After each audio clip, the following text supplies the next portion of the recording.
दोस्तों, महाभारत में द्रौपदी के चीरहरण के अध्याय में कई कहानियां और प्रतीकात्मक अर्थ छुपे हुए हैं। जैसे कि चीरहरण के समय भगवान श्री कृष्ण इतनी देर से क्यों आए, द्रौपदी की साड़ी से जुड़ा कौन सा कर्ज भगवान श्री कृष्ण पर था और द्रौपदी की साड़ी इतनी लंबी कैसे हो गई। ऐसे कई सवाल हैं जिनका जवाब कई किस्से और मर्म लिए हुए हैं। तो चलिए आज के अपने इस वीडियो में हम आपको इसी के बारे में जानकारी देते हैं। फ्रेंड्स, महाभारत की कहानी में द्रौपदी का चीरहरण एक ऐसा अध्याय है जो बहुत ज्यादा आलोचनात्मक है, लेकिन उसमें भगवान श्री कृष्ण और द्रौपदी को लेकर एक ऐसा दृष्टिकोण भी दिया गया है जो एक भगवान और भक्त के अनोखे रिश्ते को भी बयान करता है। महाभारत अनेक अद्भुत और रोमांचक घटनाओं का संग्रह है। इनमें से एक ऐसी घटना है जिसने द्रौपदी की साड़ी को अनंत बना दिया। लेकिन चलिए उससे पहले आपको बताते हैं भगवान श्री कृष्ण और द्रौपदी से जुड़ी एक ऐसी घटना के बारे में जो एक भगवान और भक्त के रिश्ते को दिखलाती है।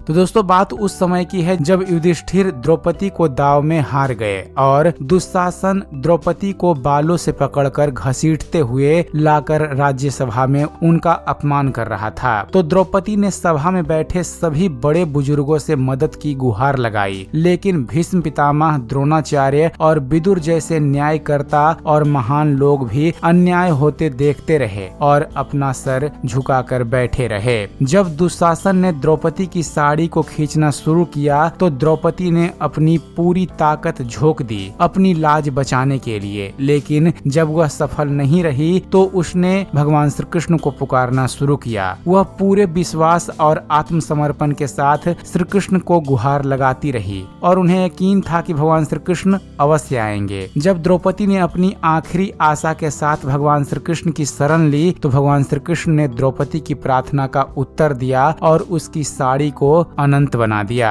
दुशासन द्रौपदी की साड़ी खींचता गया, लेकिन साड़ी खत्म होने का नाम नहीं ले रही थी। अंततः दुशासन थक कर बेहोश हो गया। फ्रेंड्स, यह घटना भले एक चमत्कार की कहानी लगती हो, लेकिन यह हमें इस बात का एहसास दिलाती है कि एक सच्चे भक्त और भगवान का रिश्ता कितना अनोखा होता है। जब कोई व्यक्ति निराशा में हो और वह अपना सब कुछ खो दे, तब भी ईश्वर की कृपा से उसे आशा मिल सकती है। द्रौपदी की साड़ी की कहानी इस बात को दर्शाती है कि पूरे विश्वास और आत्मसमर्पण के साथ ईश्वर की शरण में जाने वाला व्यक्ति की रक्षा हमेशा होती है। भगवान श्री कृष्ण लाज बचाने तब तक नहीं आए जब तक द्रौपदी ने पूरी आस्था के साथ भगवान श्री कृष्ण को खुद को सौंप नहीं दिया और यह सोचना शुरू नहीं किया कि अब जो कुछ भी है प्रभु तुम्हारे ही हाथ में है। फ्रेंड्स, अगर पौराणिक कथा की बात करें तो कहते हैं कि भगवान श्री कृष्ण द्वारा द्रौपदी की लाज बचाने के पीछे दो कारण थे। श्री कृष्ण ने द्रौपदी को जान पहचान होने के कारण कोई लाभ नहीं दिया था, बल्कि द्रौपदी को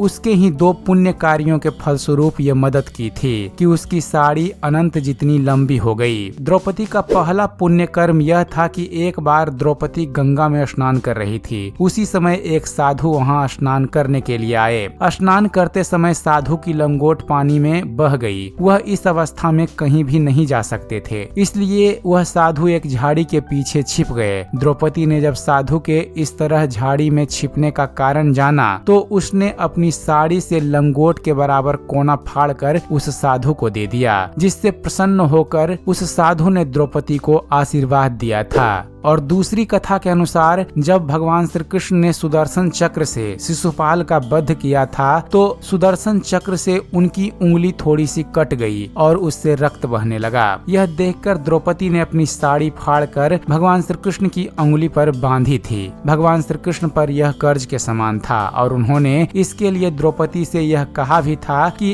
एक दिन अवश्य मैं तुम्हारी साड़ी की कीमत अदा करूंगा। इन्हीं कर्मों का परिणाम था कि चीरहरण के समय द्रौपदी की साड़ी अनंत रूप से लंबी हो गई और उनकी लाज बच गई। तो उम्मीद करते हैं फ्रेंड्स आप सभी को हमारा ये वीडियो पसंद आया होगा। वीडियो पसंद आया हो तो वीडियो को लाइक और शेयर करना मत भूलिएगा और ऐसे ही धर्म और इतिहास से जुड़े हुए ज्ञानवर्धक वीडियो देखते रहने के लिए आप हमारे इस चैनल ज्ञान मंथन को सब्सक्राइब जरूर कीजिएगा। आप हमारे इस चैनल को सब्सक्राइब कीजिए और देखते रहिए, जानते रहिए। धन्यवाद। जय हिंद।